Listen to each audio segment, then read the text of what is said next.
Hoje o nosso convidado é o professor Eugênio Butti, jornalista, escritor, professor titular da Escola de Comunicação e Artes da USP e colunista do Jornal Estado de São Paulo. Eugênio Butti estudou Comunicação e Direito na Universidade de São Paulo, passou pelas maiores redações do Brasil, revistas Veja e Época, Jornal Folha de São Paulo, Jornal do Brasil, extinto JB, e foi também presidente da Radiobras por 4 anos. Radiobras, que é a EBC, Empresa Brasileira de Comunicação. Escreveu quase 20 livros, é membro da Academia Paulista de Letras e 5 vezes foi finalista do Prêmio Jabuti, o maior prêmio da literatura no Brasil. Em 2024, recebeu o Jabuti Acadêmico com o livro Incerteza, na categoria Comunicação e Informação. Ganhou também o Prêmio ESSO na categoria Melhor Contribuição à Imprensa pela revista de jornalismo da ESPM, a Escola Superior de Propaganda e Marketing. E neste ano que estamos, 25, lançou 2 livros, A Razão Desumana e o outro, Que Não Se Repita, sobre a tentativa de golpe de Estado no Brasil. Eugênio Butti é um pensador do jornalismo, das mídias e da nossa realidade. Tem uma vasta produção acadêmica e uma de suas preocupações atuais é com a democracia e a inteligência artificial. Segundo ele, estamos vivendo um período de transformações que não sabemos mensurar e processar, e por isso ele faz um alerta. O Brasil precisa não só de regulação das redes sociais, mas também de uma estratégia nacional para enfrentar a inteligência artificial.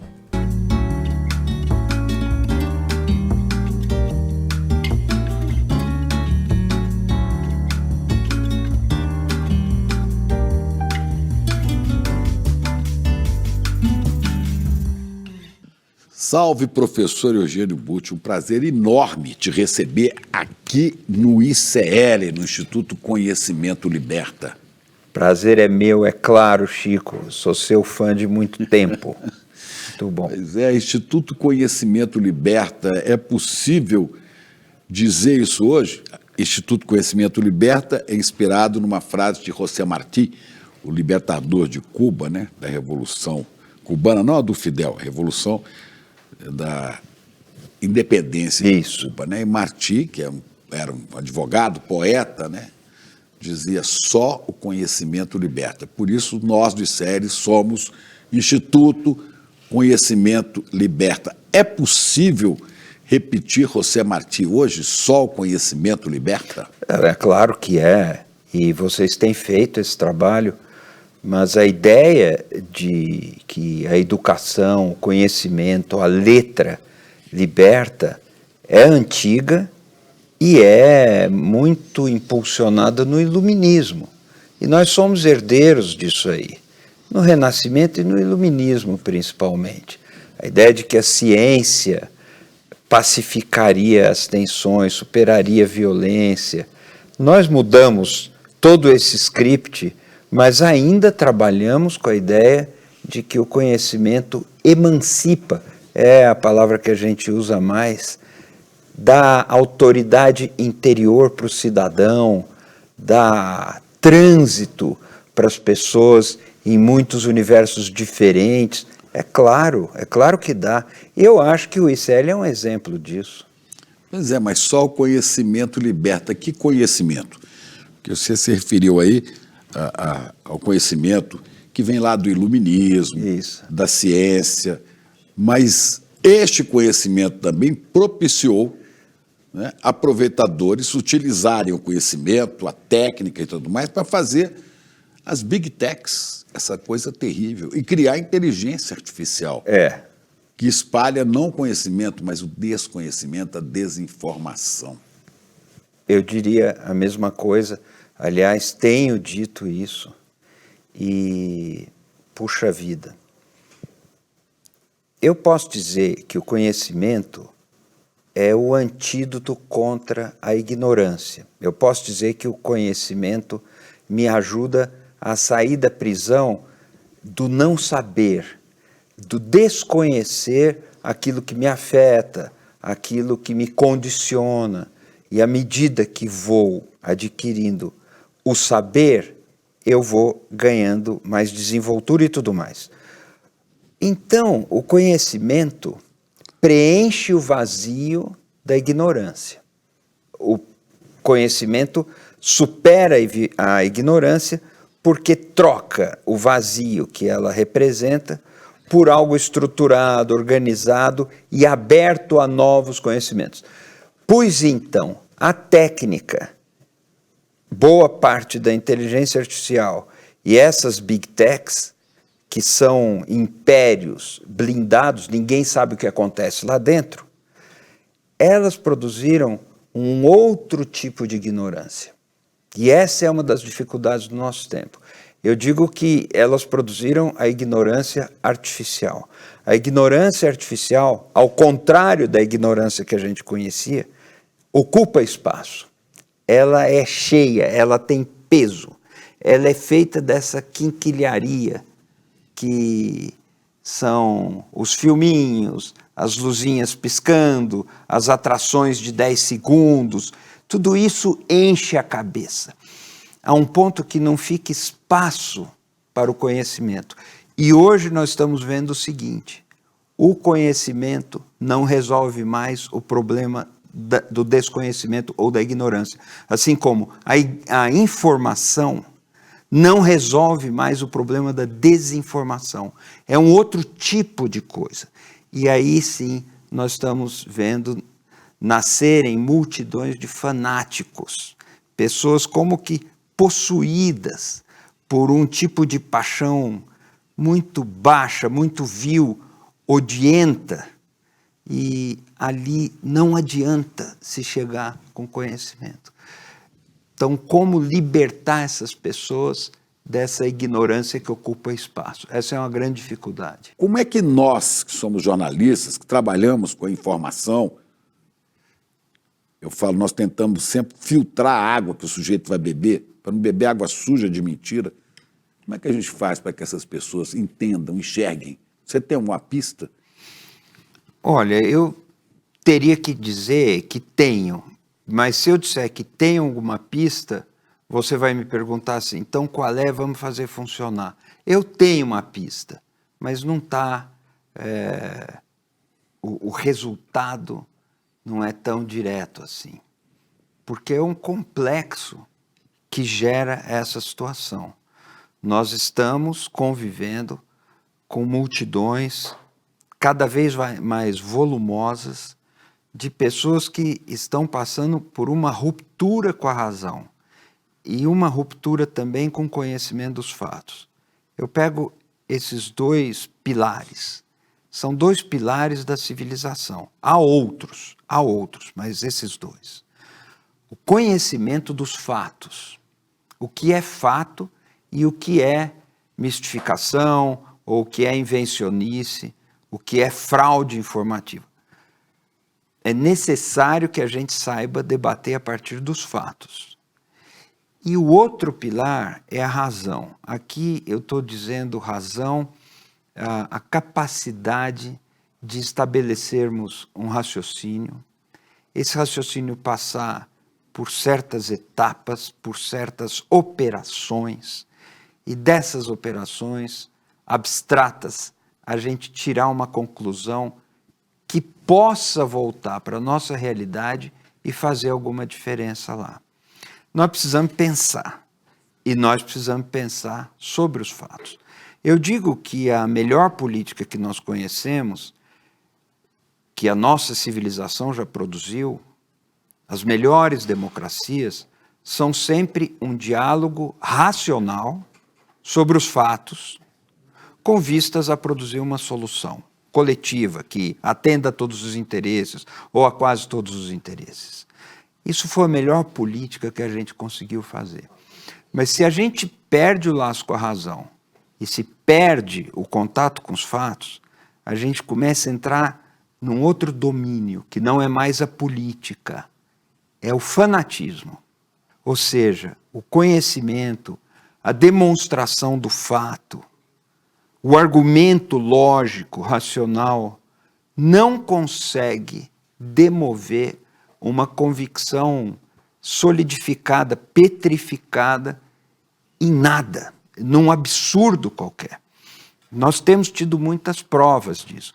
Então, eu tenho alguma coisa para dizer sobre isso? Eu tenho.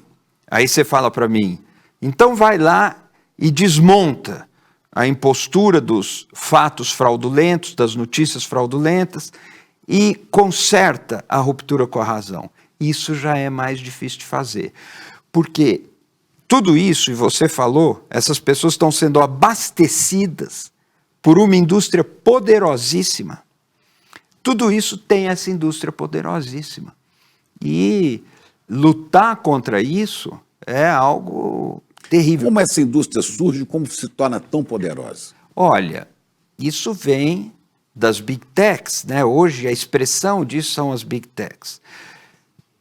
Veja só, outro dia uma delas cruzou a marca de valor de mercado de 4 trilhões de dólares, uma única empresa, a NVIDIA, que é especializada, é muito focada na produção de chips, especialmente para uso no desenvolvimento da inteligência artificial.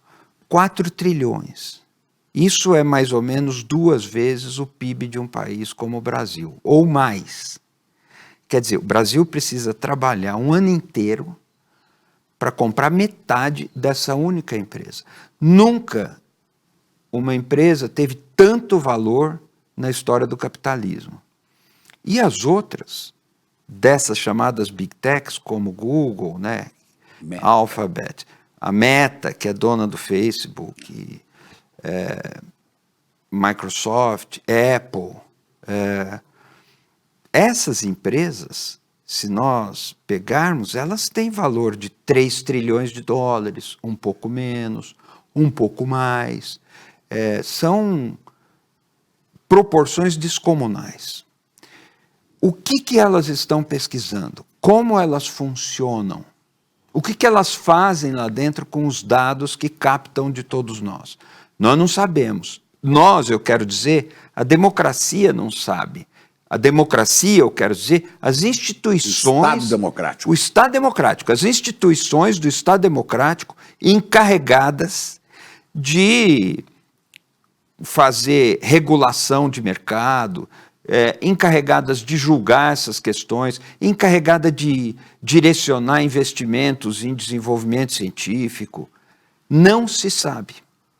Agora mesmo, nós temos a notícia de uma tentativa de compra do navegador da Google, o Chrome. Por quê? Porque a empresa interessada quer usuários, que são as pessoas que usam esse sistema, para, com base nas reações deles, com base nos dados deles, com base nas preferências, nos movimentos, abastecer repertório de inteligência artificial. Isso vale uma fortuna. Vamos explicar como é que isso funciona, o cidadão comum que está nos assistindo agora. Quer dizer, todos os dados dele, querendo ou não, já estão lá, né? Mais ou menos é isso mesmo, mas assim, isso nem depende de inteligência artificial. A novidade da inteligência artificial é que ela usa esses dados, ela usa as nossas respostas, usa o nosso jeito humano de reagir a isso ou aquilo para treinar máquinas que sabem falar e que se passam e substituem ações humanas, trabalho humano, elaboração humana. Agora, os nossos dados estão lá desde muito antes do advento da inteligência artificial. Todos os dados, né? Todos. Inclusive os que a gente não sabe que existe. Há uns 10 anos, quase 10 anos, o Economist, a revista inglesa, fez uma capa dizendo que os dados eram o novo petróleo, a nova fonte das grandes fortunas, das grandes riquezas. Bastava extrair os dados, dar uma utilização economicamente valorável e, com isso, você produziria mais capital, mais dinheiro. Quer dizer, com aqueles dados, eles sabem, né, o que é interessante você consumir. Isso. O consumo do mercado. Quer dizer, o que é que nós vamos vender para esse cara que tem esse perfil? Isso. Ou como vamos mudar a cabeça dele para que ele passe a gostar desse tipo de produto. Exatamente isso. Mas vamos pensar, o que são os dados? Você falou todos os dados. Todos os dados. Quanto você pesa. O dia que você nasceu. O dia que você nasceu, o CPF, imagina, isso é bobagem. Mas assim, o que deu no seu último exame médico? Como está a sua carteira de habilitação? A que lugares você vai? Com que velocidade você vai? Quanto tempo você demora para fazer uma certa curva quando você dirige?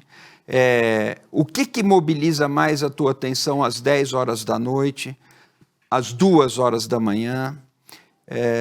E isso tudo... Como é o seu comportamento, inclusive, como pai, ou seu comportamento sexual, tudo? Sim, sexual também é banalidade.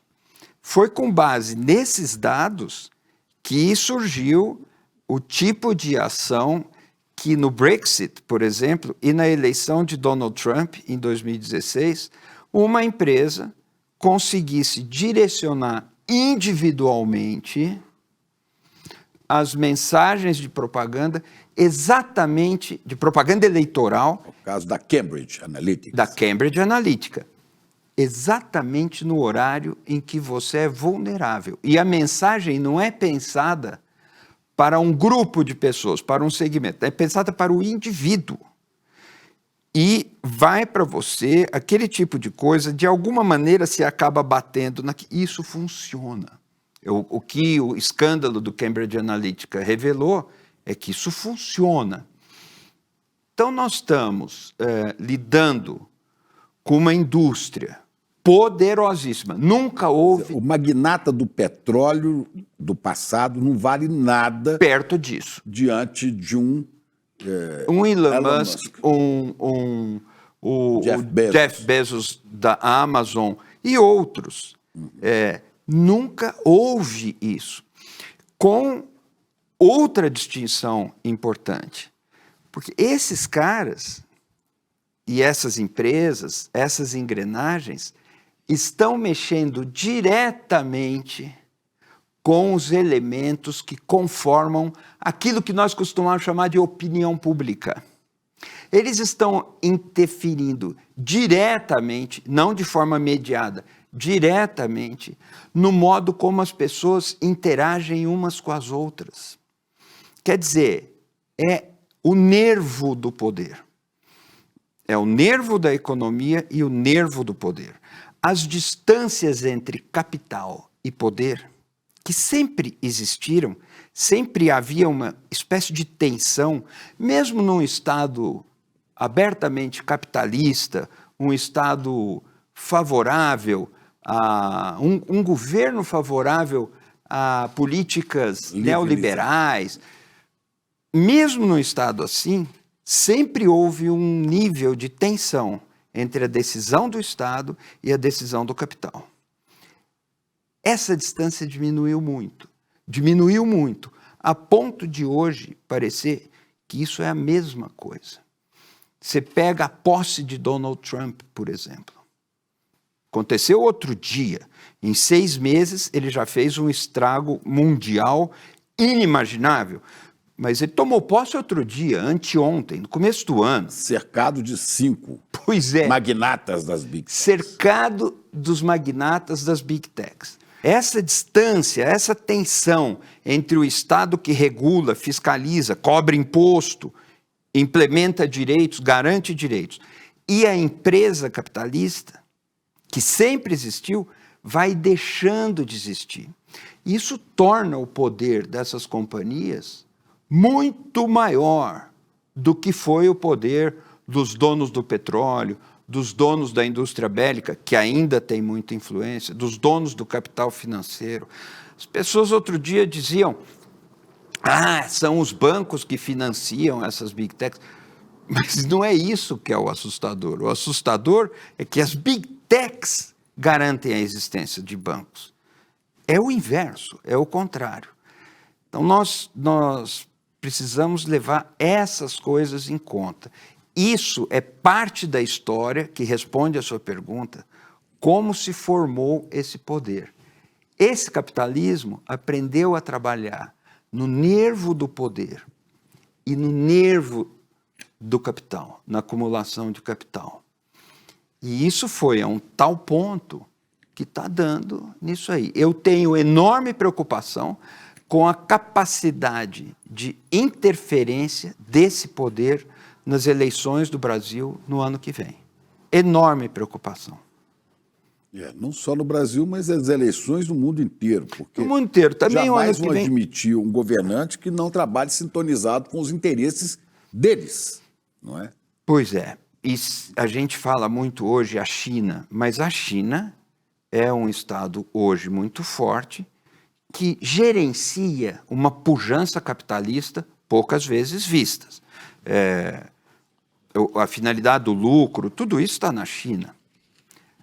A Rússia, que é o país que mais tem ogivas nucleares no mundo, a Rússia também tem um controle estrito sobre as fronteiras do mundo digital e protege muito e impede a prática de um jornalismo mais independente hoje naquele país. Tudo é muito voltado para um certo lado obscuro. E mesmo os Estados Unidos, que a gente aprendeu que seria um dos berços da democracia e tudo mais, hoje é um país com uma tintura e com ferramentas autoritárias como jamais se viu.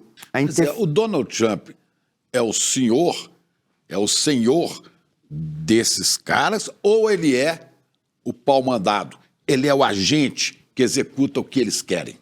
Eu acho que nós podemos ter as duas respostas. Elas aparentemente se anulam uma à outra, mas as duas vias funcionam. Eu me lembro de um filme de ficção que passou na Netflix, Não Olhe para Cima, Não Olhe para o Alto.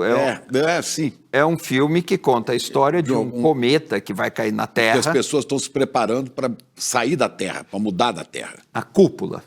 A cúpula. A cúpula está se preparando para sair da Terra, deixar a Terra explodir, porque o cometa vem bater na Terra e a população inteira vai morrer. A metáfora é muito boa, E o que acontece?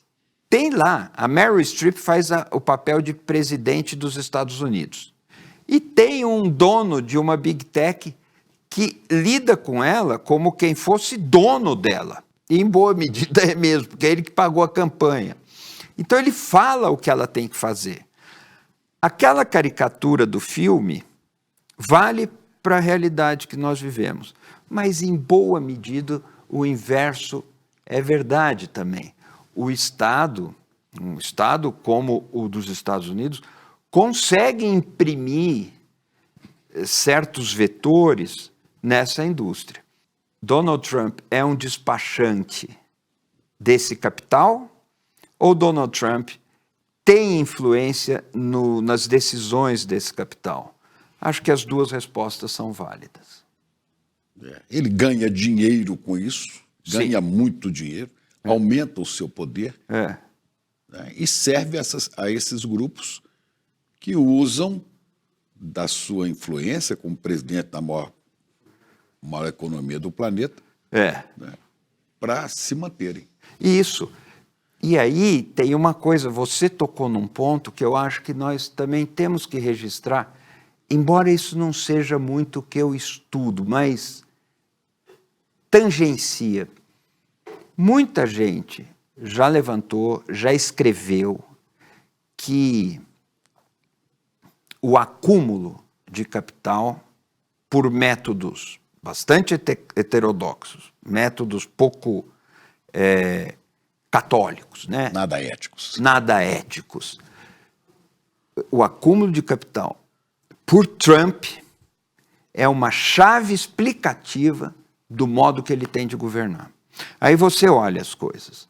Ele faz esses anúncios mais ou menos destemperados, inesperados, um pouco surpreendentes, e aí vai alguém lá e verifica que apareceu algum investidor que ganhou dinheiro na especulação com isso aí. Mercado de ações ou compra de moeda. No dia que ele anunciou as tarifas, ele avisou no X, né, na rede. Boa hora de comprar. Boa hora de comprar. Ou de vender. Mas assim... comprar.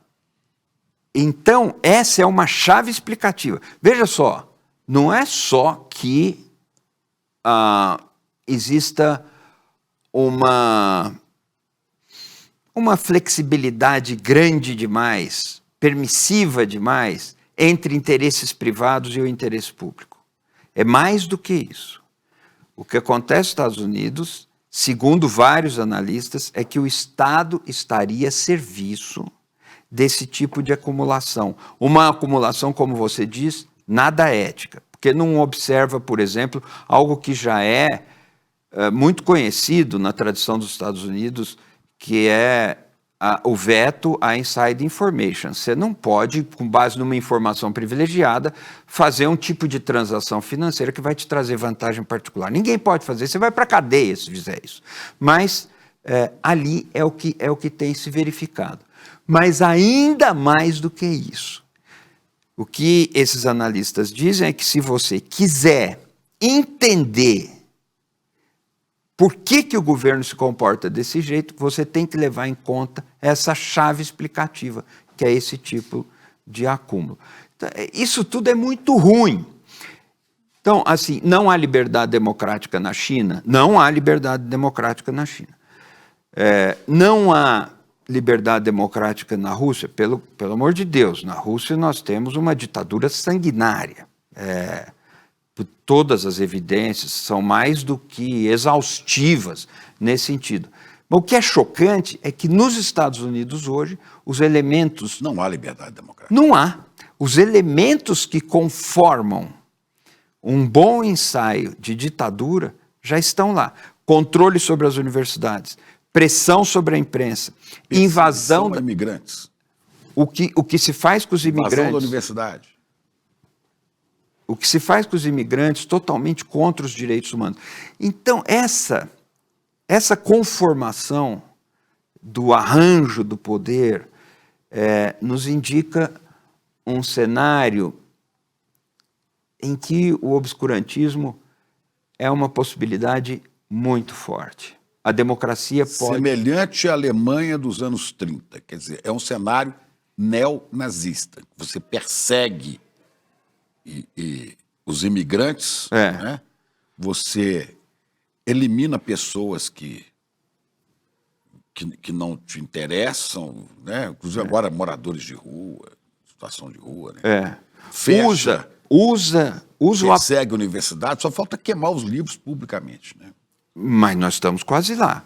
O nível de censura de livros nos Estados Unidos para bibliotecas, sobretudo bibliotecas escolares, é altíssimo. São muitos os títulos proibidos todos os anos. E eles pregam a liberdade de expressão. Pois é, mas são muitos. Isso também é conhecido. Jamil Chad fez uma matéria longa recentemente tratando sobre isso, inclusive na revista da Academia Brasileira de Letras, a revista brasileira editada pela Rosisca. E nós temos vários elementos, como eu estou te dizendo. Censura de livros, nós temos hoje nos Estados Unidos. Tudo isso não é bom sinal. Quer dizer, o que fica claro é que aquilo que está motivando os ataques de Donald Trump, por exemplo, ao Estado brasileiro, às instituições, ao Supremo Tribunal Federal, ao próprio presidente Lula, né?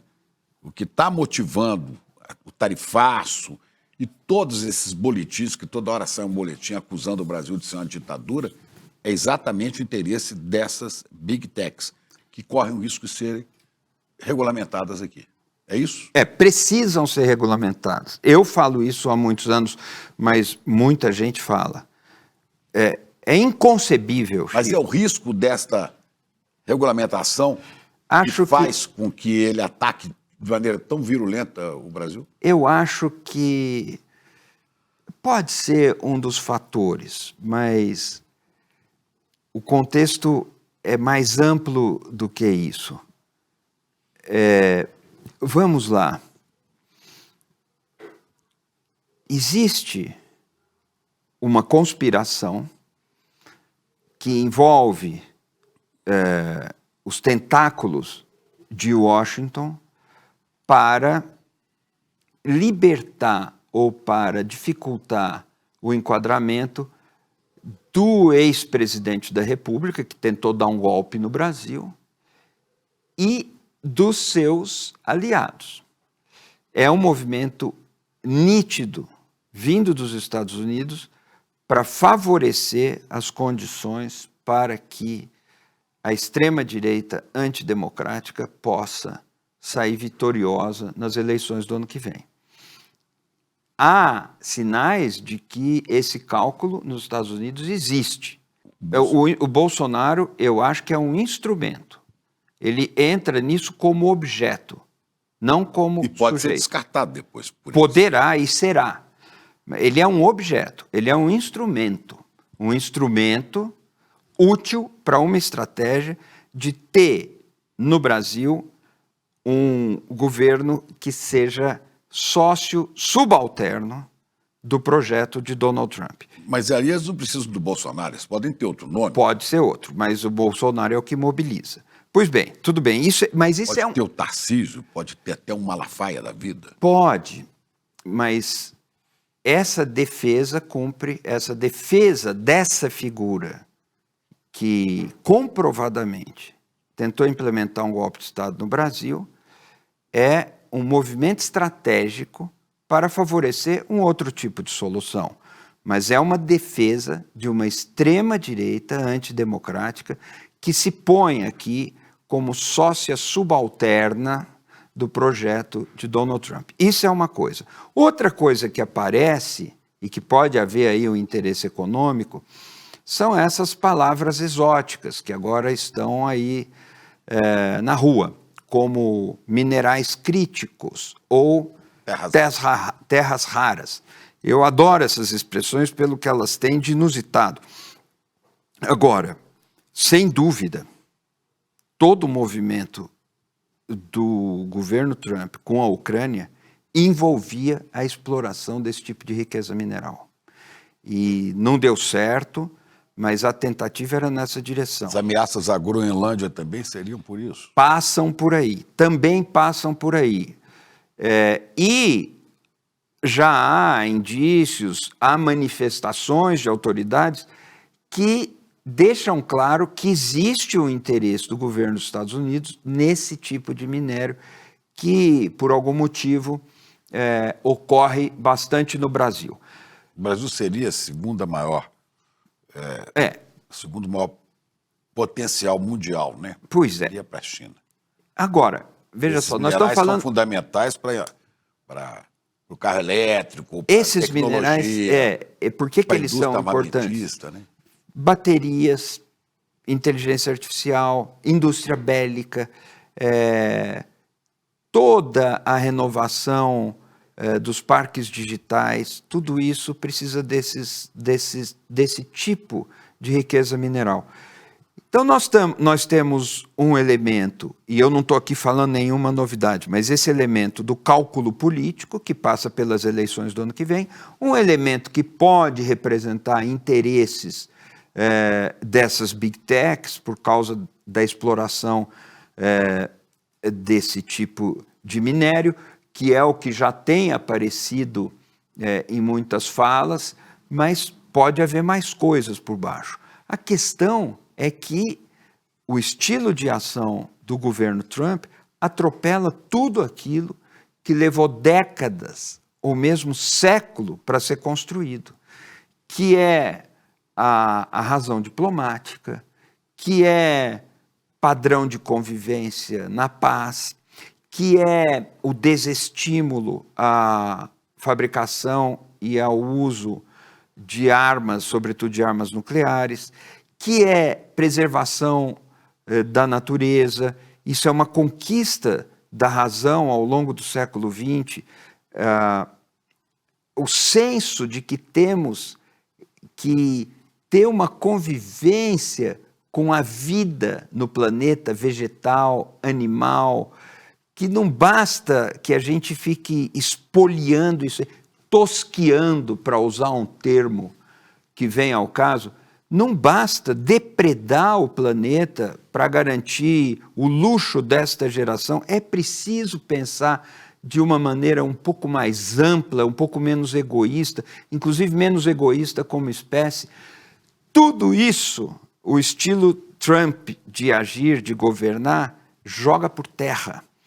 Então, isso representa, como ele joga tudo isso fora, isso representa um retrocesso nos padrões de convivência e nos padrões da paz internacional, das relações internacionais.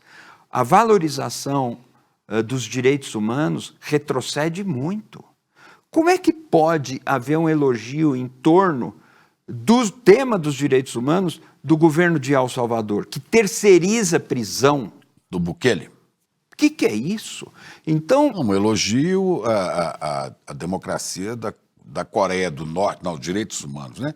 Na Coreia do Norte e na Arábia Saudita. Então, são piadas de mau gosto, são piadas de mau gosto. O Brasil, né? Dizendo que aqui não se respeita direitos humanos, e critica também a Alemanha pelos mesmos motivos. Não, assim, é uma piada de mau gosto. Veja só, vamos ver um pouco... Quosquetandem Catilina, a butéria paciência. Pois é isso aí. Até quando o mundo vai assistir, né? Até quando abusarás da nossa paciência?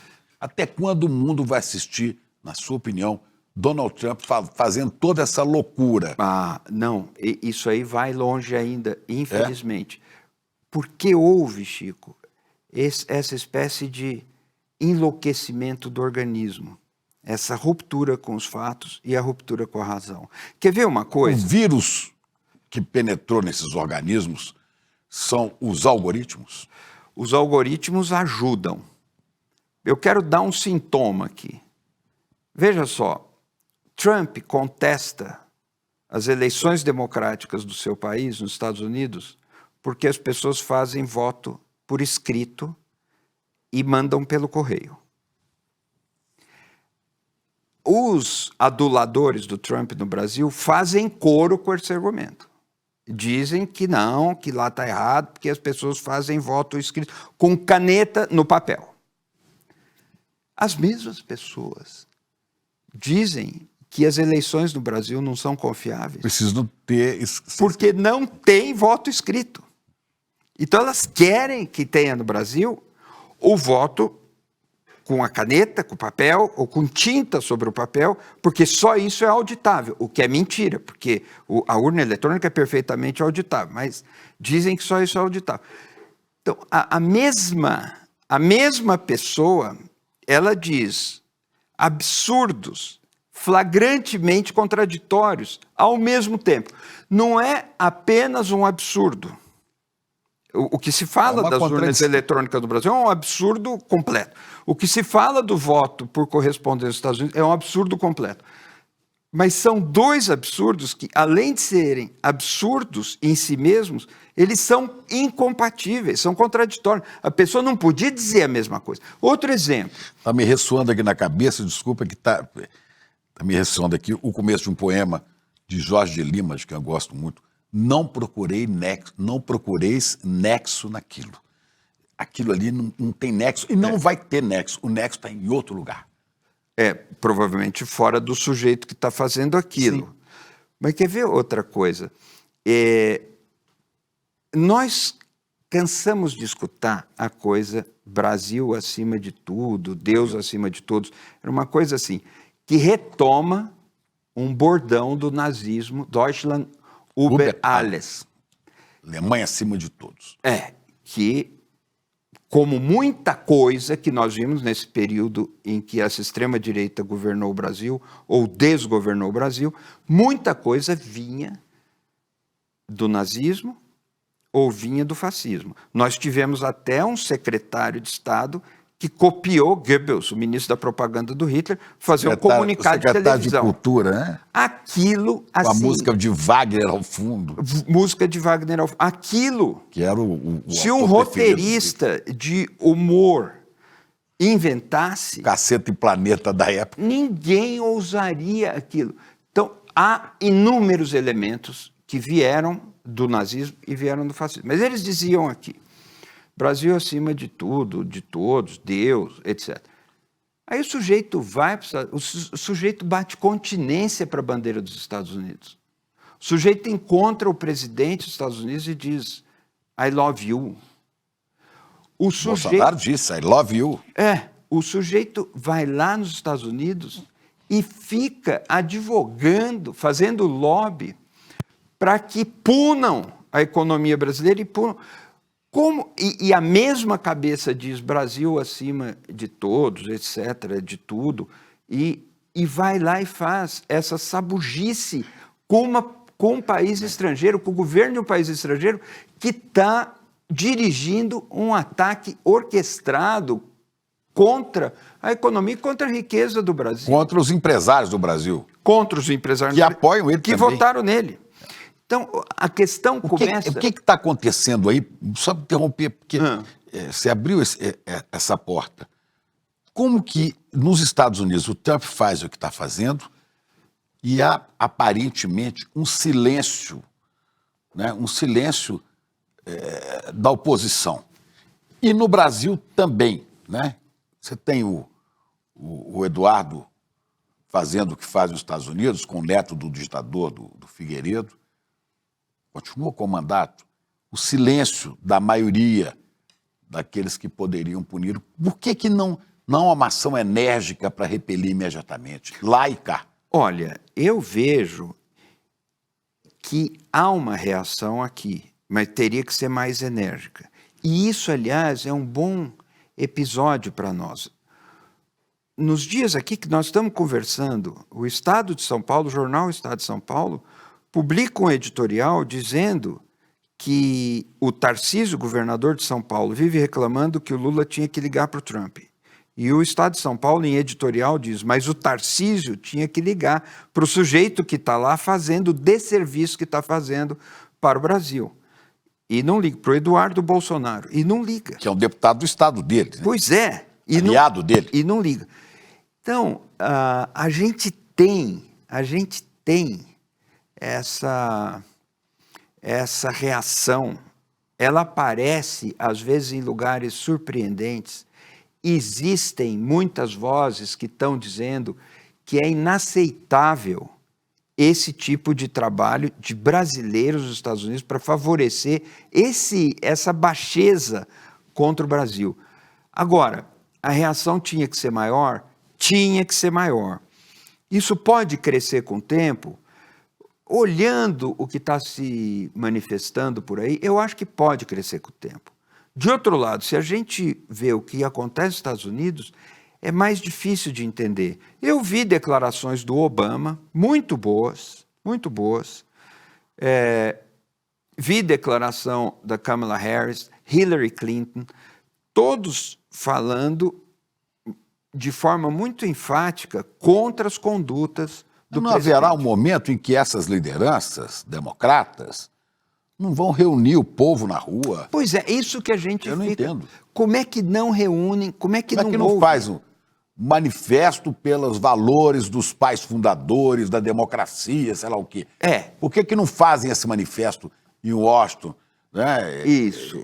Como foi feito nas lutas raciais, I have a dream, dizia lá Martin Luther King. Por que não enchem ali o Capitólio? Pois é. Veja o que aconteceu agora. Essa pergunta fica, e a única forma de responder essa pergunta é com esperança, né? Eu tenho esperança. I have a dream. Pelo menos uma esperança de que haja uma série de manifestações públicas lá. E quando isso acontece nos Estados Unidos, a coisa vem em cascata, como quando assassinaram George Floyd, ou isso... Que foi tema do seu livro, né? Esse livro aqui, que não se repita, né? Não, o livro A Razão Desumana. A Razão Desumana, sobre aquilo. Mas aqui... Você lançou junto com aqui, isso não está acontecendo nos Estados Unidos. E isso é um problema. Aquela democracia não vai saber resistir. Algumas universidades estão fazendo concessões. às vezes num grau que você diz assim... Não é possível. Não podia chegar até aí. Harvard parece que consegue resistir, Columbia fez algumas concessões, e são concessões perigosas, porque é aquele tipo de concessão que quando você faz, há uma tentativa de interferência vinda da Casa Branca, o resultado é que novas exigências cheguem. E é o que está acontecendo. Não é a situação em que o governo faz uma pressão, você cede e aí fica tudo bem. Não. Aqui ele faz uma pressão citando Bolsonaro. Então vamos supor que houvesse um consenso aqui. Não, anistia esse cara, deixa Isso. ele... Piora. Não vai, eles vão dobrar a aposta, né? Vão dobrar a aposta, é o que estão fazendo com as universidades lá. Isso deixa a mim e muitas outras pessoas, especialmente na universidade, a gente fica preocupado. Agora, no Brasil, parece que existe uma clareza de que não dá para aceitar esse tipo de coisa. Isso, além de ser antipatriótico, no melhor sentido da palavra, além de ser contrário aos mais elevados interesses nacionais, isso também tem o fator muito preocupante de desorganizar a vida nacional. Isso... joga vários assuntos, várias notícias, várias ameaças. E desarticula o funcionamento da vida institucional. Quero dar um exemplo aqui. O que o ex-presidente Bolsonaro fez no comando do Ministério da Saúde durante a pandemia foi muito sério. Ele fez isso, ele deixou o Pazuello lá, um general que não entendia... sabia o que era o SUS, né? E não sabia o que era estratégia. Mais para Sargento Garcia do que para general. Muito para Sargento Garcia. E ele veio com a alegação de que não entendia de saúde, mas entendia de estratégia. Provou que não entendia nada de estratégia. Mas assim, aquele trabalho foi desorganizando, desarticulando, fragmentando a estrutura funcional daquele órgão de Estado. E isso aconteceu, a gente pode ver com muita intensidade no meio ambiente, nos órgãos de fiscalização do meio ambiente. Você desorganiza a vida nacional, você desorganiza o Estado. Ao fazer isso, você vitima muita gente que não tem nada a ver com a história. A Covid. No Brasil, nós tivemos uma das populações que mais perdeu gente para a Covid, em termos proporcionais. Nós perdemos muita gente para a Covid, se comparados com outros países. Sim. E quem morre de Covid não é o comunista, que eles tanto odeiam. Morrem de Covid pessoas de direita, pessoas de esquerda, pessoas que são gays, pessoas que trabalham no teatro e pessoas que são heterossexuais e que trabalham na polícia e que trabalham no hospital. Não é... que trabalham em igrejas. Não é por preferência ideológica que isso mata. E mata porque o Estado foi desarticulado. E nós vamos encontrar isso em muitas frentes. Se você desorganiza a economia, e esse é o risco do tipo de ataque que Trump está movendo contra nós, você desorganiza o Estado, como ele está fazendo nos Estados Unidos, você vitima a totalidade da sociedade. Agora, Trump quer federalizar a polícia comunitária de Washington. A polícia municipal, ele põe já lá, chamou tropas federais para fazer policiamento. Então, pensa nesse cenário, você, Partido Democrata, organizando um ato público lá, vai ser muito mais complicado. Por isso que eu tenho medo do que vai acontecer lá nos midterm elections do ano que vem. E nas eleições do Brasil do ano que vem. Eu tenho preocupação. Agora, nas eleições brasileiras, sempre teve um peso muito grande a grande mídia, os grandes jornais, as grandes emissoras de TV. E parece que agora elas não têm o poder que tinham, né? Porque estão combatendo o próprio Estadão, que é um jornal conservador de direita, né? Se manifesta, tem editoriais. O Jornal Nacional, que é o noticiário mais importante desse país, né, abre com William Bonner e Renata Vasconcelos, falando assim, a chantagem de Trump. Eles dão nomes, mas parece que isso não abala, né? Mas, Chico, aí eu tenho uma leitura... Você acha que as Big Techs são mais poderosas? São realmente mais poderosas que os jornais, que a televisão? Sem dúvida nenhuma. Isso são, por definição. Aqui em todo lugar. Você pega um jornal, o jornal, na melhor das hipóteses, tem 300 mil assinantes, tem 250 mil assinantes, 150 mil assinantes. Um Facebook da vida tem 3 bilhões de usuários no mundo. Então, não dá. Eu acho até engraçado. E uma influencer consegue milhões de seguidores. Não é?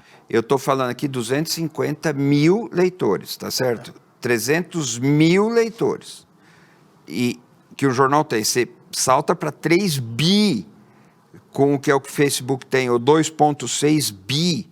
É uma coisa são muito mais poderosas, tem muito mais dinheiro. E hoje, essas Big Techs no Brasil capturam dinheiro do mercado publicitário. Mas olha que interessante. É exatamente através dessas Big Techs e desse poder dos algoritmos que agora, neste momento, eles voltam à pauta da regulamentação no Brasil. Porque foi uma denúncia de um influencer, Felca, que teve dezenas de milhões de visualizações, que o Congresso Nacional, que a Corte Suprema, está todo mundo dizendo da necessidade de regular, porque o Felca denunciou a pedofilia nas redes. Ainda bem. Porque... Você vê que há contradições, né? Muitas. Dentro da estrutura poderosa das Big Techs, ela pode fazer emergir um sujeito que, de repente, fala aquilo que pode limitá-las. Não, isso é uma vantagem da democracia. É o que resta de democracia nessas plataformas. Ainda há resquícios de democracia lá. No veio principal não há mais. Mas agora, eu tenho uma leitura um pouco diferente do poder dos meios de comunicação no Brasil. Quero citar alguns exemplos. 1974, nós estávamos numa ditadura. Os jornais eram não apenas uma voz dominante, quase que um monólogo, como sofriam censura. Sofriam. Receita de bolo, poemas de Camões ocupando espaço. Era o tempo da censura. Eu vivi e o que, isso. que aconteceu em 17 dos estados brasileiros? Ou algo assim. Ganhou a oposição. O MDB ganhou a eleição. Ganhou a oposição. Contra toda a imprensa. Contra todo o poder, ganhou. Outra coisa. Obrigou a ditadura a criar um pacote, em 77, o pacote de abril. Isso. Fazendo os senadores biônicos para o governo manter a maioria. Contrapor ali, tudo bem. Mas veja que ali não... Vamos, outro salto. 1989, eleição para presidente da República. Quase o Lula ganhou. Contra tudo. Então, o que me espanta naquelas eleições não é o debate que foi editado, tudo isso aconteceu. O papel da Veja, da Globo. Tudo isso aconteceu. Mas assim, mesmo assim, quase o Lula ganhou. Veja outra coisa, 1984, campanha das diretas. Tinha censura ainda. A Folha... Emenda Dante de Oliveira. A Folha embarcou na campanha das diretas. Mas os jornais noticiaram, Bandeirantes noticiou, Globo noticiou muito pouco, mas noticiou um pouquinho. Agora, era evidente que aquilo não era uma causa abraçada pelos principais meios de comunicação do Brasil. Não era, até porque dependiam de concessões que a ditadura controlava. E mesmo assim, a campanha das diretas tomou as ruas. Então, esse poder da imprensa ou dos meios de comunicação, ele sempre foi meio relativo. Há um grande... Mas a pergunta que eu queria fazer é essa, será que uma união da mídia em torno, por exemplo, da soberania, do nacionalismo, da regulamentação das Big Techs, não poderia levar a isso? Pode. Tem força suficiente para isso? Tem, porque aí nós estamos... Porque parece que a mídia reconhece, como eu falei aqui, da Globo, do Estadão, né? A mídia no Brasil, assim, vamos nomear um pouco mais de perto. os grandes meios de televisão e rádio no Brasil sempre resistiram muito à ideia de regulamentação. Deles. Mas não das Não, sempre resistiram. Porque achavam que isso seria uma forma de censura.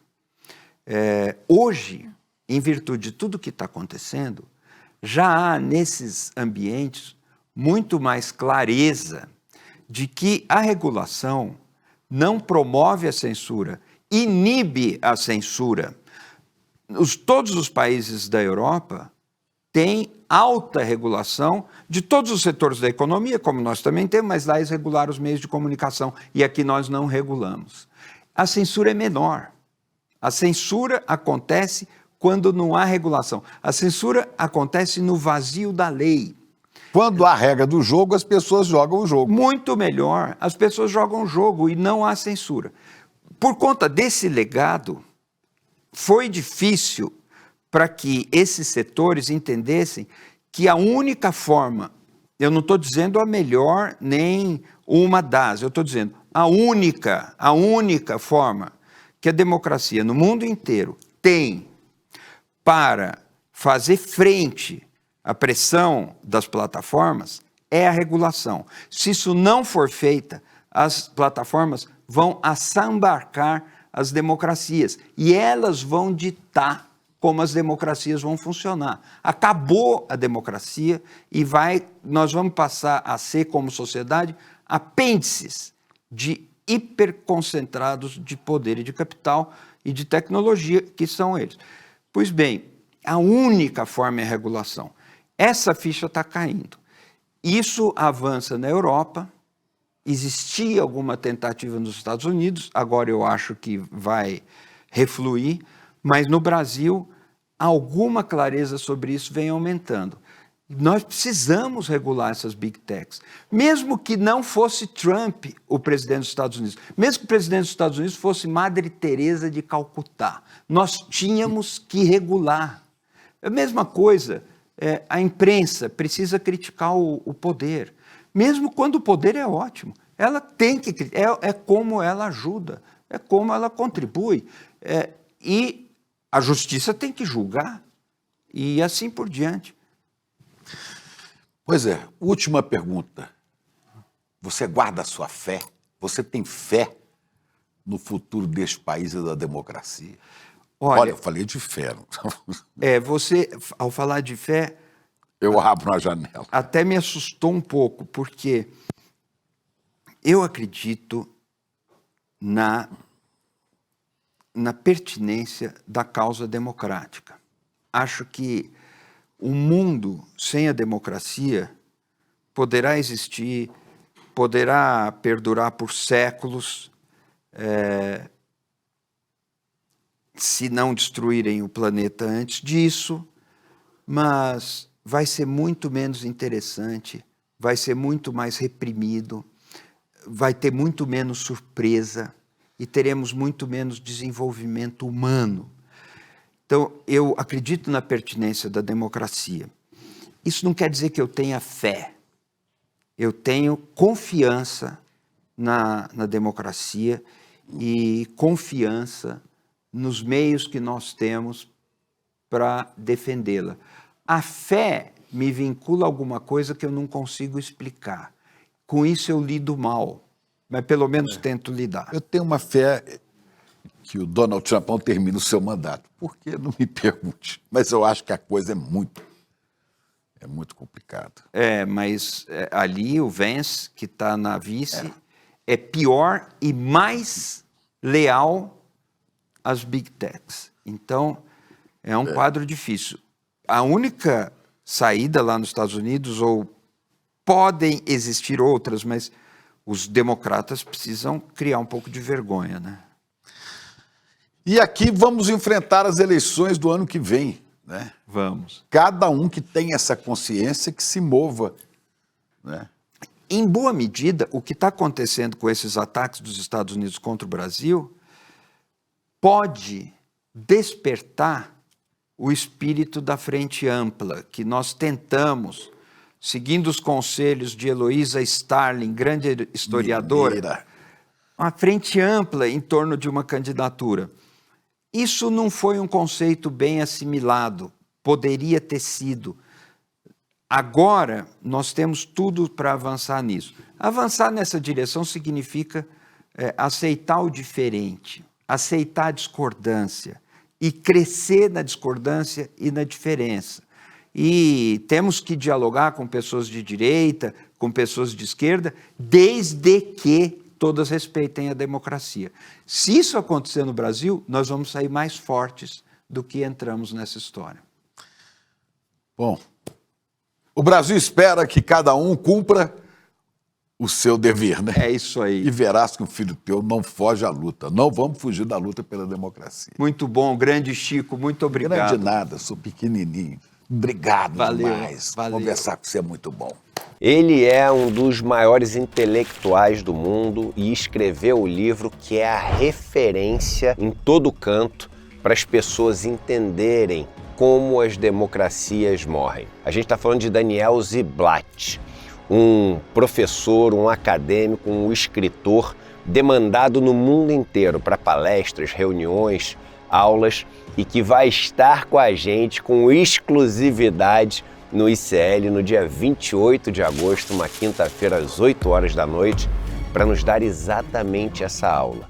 Como as democracias morrem. Não existe um momento mais importante da nossa história para a gente assistir a essa aula. Vai ser gratuita e online.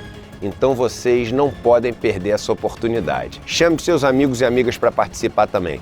E vamos aprender com Daniel Ziblatt como as democracias morrem para poder manter a nossa bem vivinha.